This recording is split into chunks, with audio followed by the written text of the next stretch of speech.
So yeah, I decided to make a video about my Blu-ray movies. Right there. I don't have that much. I have 21 Blu-ray movies. Okay, so first starting off. Aviator. This movie is directed by Martin Scorsese. It stars Leonardo DiCaprio. Yeah, what a surprise, right? How many movies have they done together? Gosh. But anyways, it's a cool movie about Howard Hughes. I was about to say Howard Stern. It's a different guy. Anyways, Howard Hughes is the aviator. Is basically this guy who has a bunch of money and decides to make movies about planes, and it's this crazy life and how he deals with OCD. It's a really cool movie. I think you should check it out. Up next is The League of Extraordinary Gentlemen. This movie, I don't know who really it's directed by. Oh, it's got Sean Connery in it. It's yeah, and it's a fun kind of action movie. That's about it. All right, going back to Middle Earth. Ba-ba! The Hobbit and Unexpected Journey. So anyways, The Hobbit, directed by Peter Jackson, of course. It's basically the start of The Hobbit. You guys, all you know about The Hobbit movie. Yeah, the Blu-ray's pretty cool. It's got some cool stuff in it, and yeah, I like it. Okay, so again, it's the second one, Hobbit, Desolation of Smaug. This is literally my favorite one in the trilogy. I think it's a really awesome movie. I think it's way better than the first or the third, because it's my favorite, obviously. And it's got Orlando Bloom in it, and he's doing, you know, Legolas stuff, and you know, it's a fun movie. And now probably my least favorite in the series is The Hobbit, Battle of Five Armies. It wasn't that this movie was bad, it just had a lot of action, wasn't very focused, and just did not work in some emotional moments and stuff, so it's a fun movie, but it's my least favorite in the series, honestly. Alright, so starting where Joel Schumacher left off, Batman Begins. Christopher Nolan made a really good Batman movie, and we needed one after Batman and Robin. We really did. This movie, it stars Christian Bale as Batman. It's probably my favorite Batman movie, because it's just, well, The Dark Knight maybe, but this one just is, it's probably one of the greatest starts in a trilogy I've ever seen. So yeah, it's a really awesome movie. You definitely should check it out. Do you want to know how I got these scars? Yep, you guessed it, The Dark Knight. The Dark Knight is probably one of the craziest cinematic experiences I've ever had. I mean, I remember when I saw this movie, me and my dad were just kind of, we were literally tired afterwards, because it's just such a crazy ride. This movie is awesome. You should go see it. I simply just like Batman Begins better a bit, because it's just the start of a series. It's personal preference. Really, this one's more well made, I guess, but I just like Batman Begins because I like seeing Batman, you know, starting. It's really cool. Alright, probably the most hated movie of the trilogy, The Dark Knight Rises. So I don't know why a lot of people hate this movie. It's really dumb. I think it's just one of those movies that it couldn't possibly meet the expectations of the fans, but I thought it was just what it needed to be. It's got a cool holographic cover thing. You see? Looks really cool, right? I had one for my Dark Knight. I have to find that. Probably threw it away, but it's really cool. All right, so not exactly starting from movie one, but anyways, Harry Potter and the Order of the Phoenix. It's a really cool movie. I thought it was, I mean, really just, the only Harry Potter movie I didn't really care for a ton. I still thought it was good. It just wasn't as good as the other ones. Was 3 and maybe 6 too. But yeah, this one pretty awesome. There's a cool battle of Voldemort and Dumbledore at the end. So yeah, I really like this movie. And then next one, Harry Potter and the Half-Blood Prince. This movie is, it's good in parts, it's not good in other parts. Things are really rushed, the pacing's everywhere. They kind of just say things out loud, even though the audience already knows it. It's really stupid. Yeah, this movie, it's good, but it's not as good as the other ones, just like the third one. Alright, with not even bothering buying the second part, I don't know why, I really need to, but Harry Potter and the Deathly Hallows Part 1. This, a lot of people didn't like. Well, they kind of didn't like because it was slow and nothing really happened, but I love this. It brought all my favorite parts from the book that I just loved, and I like this one better than the second part, honestly. Alright, that film that no one remembers at all. Yep, The Karate Kid, starring Jaden Smith. It was literally like, oh, hey Dad, can you buy me a movie? Sure, son. And yeah, that's basically it. Yeah, this movie, I liked it when it came out because I was younger, but thinking back to it, yeah, it's not the best movie, but you know, it's a fun time, I guess. You know, it's a good movie for your kids, but yeah. Alright, so this might shock you, but yeah, X-Men First Class, 2 of them. I had this originally, and then one Christmas a relative just got me this because they didn't know I had it already. But anyways, so I might do a giveaway. I don't know. I'm probably gonna give this to somebody. I don't know. I don't have a case for this one. But anyways, yeah, X-Men First Class. A lot of people like this movie. I didn't. I thought it was incredibly cheesy, and I just really didn't like it. That's why I did like X-Men Days of Futures Past, though. I did like how they used in that. But this movie, it just feels so cheesy and too much teenage-ish, and I don't know. I guess that's kind of the feel of the original X-Men movies, but I just... that was towards more of my age there, and so I like those movies better. Alright, starting with the movies that, you know, aren't really not too great, but they're a fun time.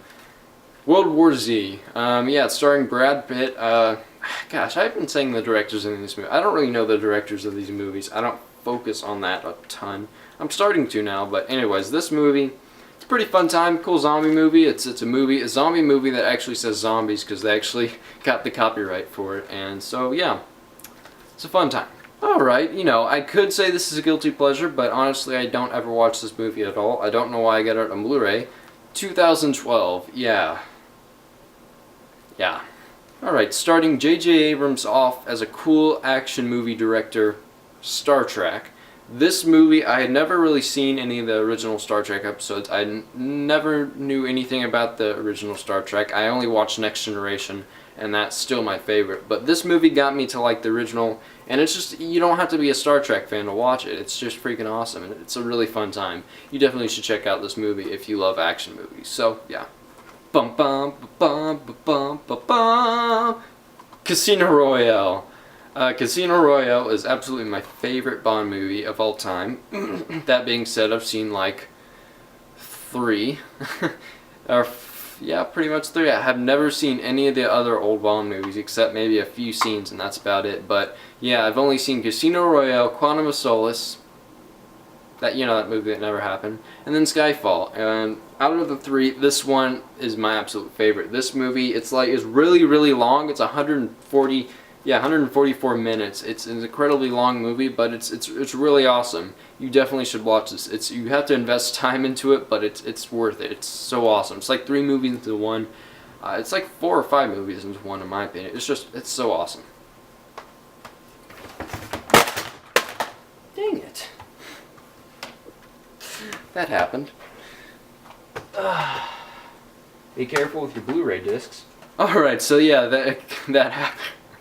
Never stack your Blu-ray disc that badly like I did. Okay, so the next in the J.J. Abrams Star Trek series, Star Trek Into Darkness. Yeah, it's a fun movie. It's not the best movie. Did this actually break or something? Okay, I thought it broke. I swear, if any of these have broken, I'm gonna lose it. Yeah, the plot didn't make much sense at all, but it's a really fun movie, and I like it a lot. What would you do if your brain was unlocked and you could use 100% of it instead of 10%? Yeah, Limitless. Limitless is that movie that really no one ever talks about anymore, but I thought was fantastic, and it's a really cool movie, and you definitely should check it out if you just like really interesting storytelling movies, and this does that justice, definitely. Alright, so pretty much the #1 summer movie I can think of like all time. Probably not, but in my it's the only movie I can really think of when I think of summer movie. Guardians of the Galaxy. Guardians of the Galaxy is just one.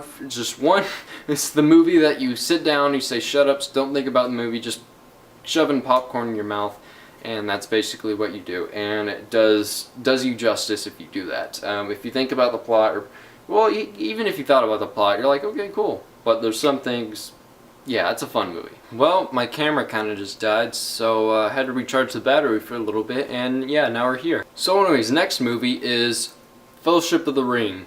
It's the extended edition, too. Yeah, all 3 movies, they came in this cool case. Let me get them out here.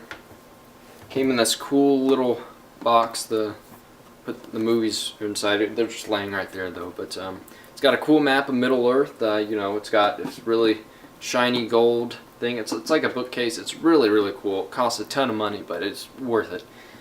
Anyways, so yeah. These Blu-ray movies for the extended editions, they have like 5 discs in them, and like 3 of them are dedicated to behind the scenes. The other 2 are literally it's the movie, because the extended edition for all of these movies are like probably almost 4 hours long. I mean, they're really, really long, so they had to put them on 2 discs. They're just so big. But anyways, yeah, Fellowship of the Ring, theatrical. I like the extended editions of all movies a little bit better, but yeah, it's really awesome, so I recommend you get it.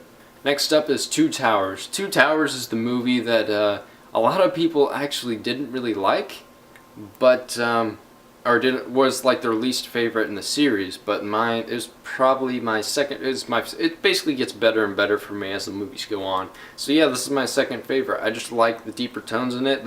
How it just goes from a different turn from the first movie, kind of like Empire Strikes Back and New Hope. I really like that. And then the last one, my absolute favorite one, is Return of the King. Return of the King is just one of those movies you see and you're like, yeah, that's epic. That's the way you should end a trilogy. I haven't seen any other movie do that. I mean, really, this blew everyone's expectations. I mean, The Dark Knight Rises was awesome, but it was not The Return of the King. So yeah, The Return of the King is probably my favorite movie, honestly, ever. It's just because I'm such a huge fan of Lord of the Rings. It's just the most epic conclusion to a trilogy ever, and you definitely should buy it. It's really awesome. So anyways, guys, that concludes my Blu-ray collection overview. Hope you enjoyed me talking about the movies that I have. Even though some of the movies I have on Blu-ray, I don't know why. I don't really watch them. I just own them. Yeah, I don't know why. But anyways, leave a comment on your favorite movie in my collection that you have, or your just favorite movie in general. Yeah, let's go with that. Also hit me up on Twitter. That's also that's other place you can tweet me or leave a comment at. But anyways, I'll see you guys later. Bye.